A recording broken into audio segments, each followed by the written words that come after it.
একজন সদাগর একটি ঘোড়া নিয়ে বেড়াতে যাচ্ছিল। যেতে যেতে তার বড্ড ঘুম পেল। তখন সে ঘোড়াটিকে এক গাছে বেঁধে গাছের তলায় ঘুমিয়ে রইল। এমন সময় এক চোর এসে সদাগরের ঘোড়াটিকে নিয়ে চলে যাচ্ছে। সদাগর ঘোড়ার পায়ের শব্দে জেগে উঠে বলে, এ কি ভাই, তুমি আমার ঘোড়াটাকে নিয়ে কোথায় যাচ্ছ? চোর তাতে ভারী রাগ করে বললে, এ কি বলছো তুমি? তোমার ঘোড়া?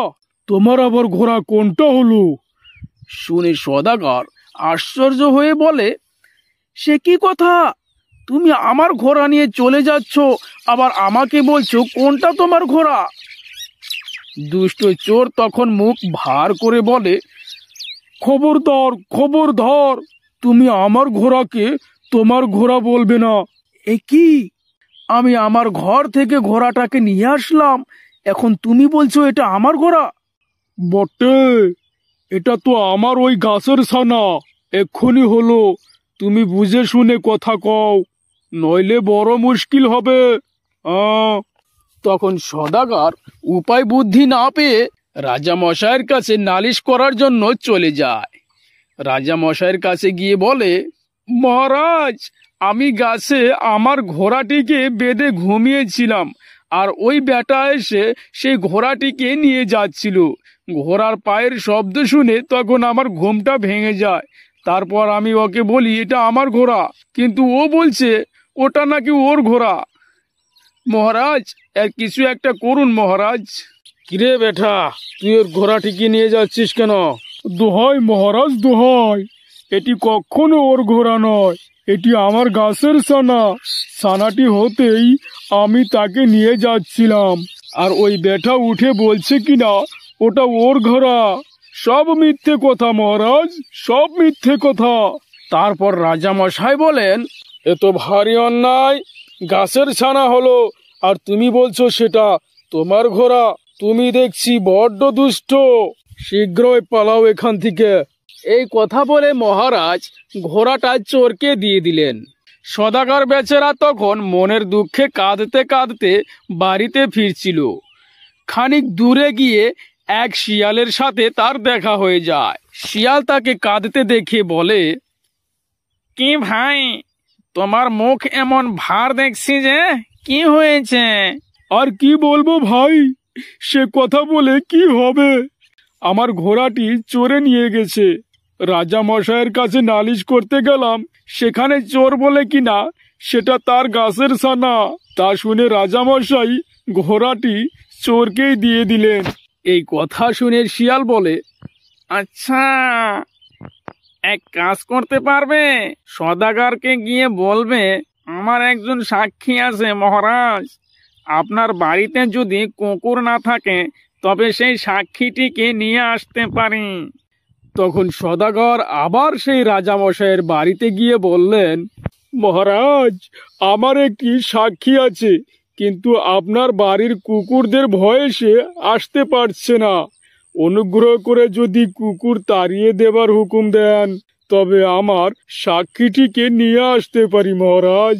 তা শুনে রাজামশাই তখনই সব কুকুর তাড়িয়ে দেওয়ার হুকুম দিয়ে দিলেন। আচ্ছা, এখন তোমার সাক্ষী আসুক। তারপর এসব কথা সদাগর শিয়ালকে এসে বলতেই শিয়াল চোখ বুজে টলতে টলতে রাজার সবাই এসে পড়ল। সেখানে শিয়াল এসে আধমরা হয়ে বসে রইল। রাজামশাই তা দেখে হাসতে হাসতে বলে, এ শিয়াল পণ্ডিত, ঘুমোচ্ছ যে? তারপর শিয়াল চোখ মিটমিট করে বলে, মহারাজ, কাল সারা রাত জেগে জেগে মাছ খেয়েছিলাম, তাই আজ বড্ড ঘুম পাচ্ছে মহারাজ। আরে পণ্ডিত শিয়াল, তুমি এত মাছ কোথায় পেলে?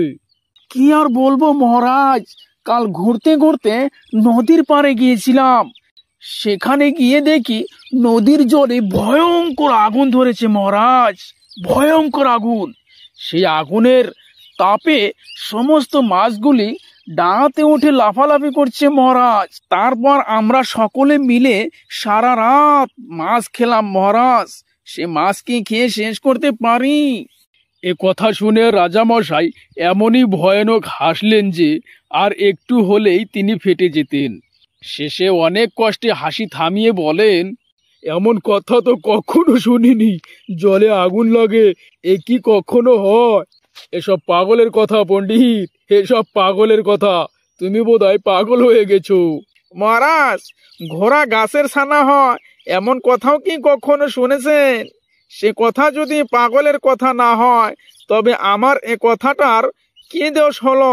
শিয়ালের কথায় রাজামশাই ভারী ভাবনায় পড়ে যায়। শেষে চিন্তা ভাবনা করে বলেন, তাই তো, ঠিক বলেছ, গাছের আবার কি করে ছানা হবে? সে বেটা তবে নিশ্চয় চোর। তারপর চোরকে ধরে আনার হুকুম হয়ে গেল। আনো তো সে বেটা চোরকে বেঁধে আমার কাছে নিয়ে আসো। অমনি কয়েকজন গিয়ে সেই চোর বেটাকে ধরে রাজামশাইয়ের কাছে নিয়ে আসে। আনার সঙ্গে সঙ্গে রাজামশাই বলেন, এবার এই চোর বেটাকে 50 জুতা মার। এই কথা বলতে না বলতেই কয়েকজন লেগে গেল সেই চোর বেটাকে জোতা মারার জন্য। সেই চোর বেটা 25 জুতো খেয়েই চেঁচিয়ে বলে, গেলুম রে গেলুম, আমি ঘোড়া এনে দিচ্ছি মহারাজ, আমি ঘোড়া এনে দিচ্ছি, আর এমন কাজ কখনো করব না মহারাজ। কিন্তু তার কথা আর তখন কেউ শোনে না। 50 জুতো মারা হলে রাজা বলেন, শিগগির ঘোড়া এনে দে, নইলে আরো 50 জুতো হবে। তারপর সেই চোর বেটা তার মাথাটাকে মাটির সঙ্গে লাগিয়ে বলল, রাজামশাই, আমি এমন কাজ আর কখনো করব না রাজামশাই, আপনি আমাকে ক্ষমা করে দিন। এই কথা বলে চোর সেখান থেকে দৌড়িয়ে পালিয়ে যায়। তারপর সদাগর তার ঘোড়াটিকে পেয়ে শিয়ালকে আশীর্বাদ জানালো। ধন্যবাদ শিয়াল ভাই, ধন্যবাদ, তোমাকে অনেক ধন্যবাদ। বন্ধুরা, এই ভিডিওটা ভালো লাগলে একটা লাইক অবশ্যই করবেন। আরো সুন্দর সুন্দর ভিডিও দেখার জন্য এই চ্যানেলটিকে সাবস্ক্রাইব করে রাখুন।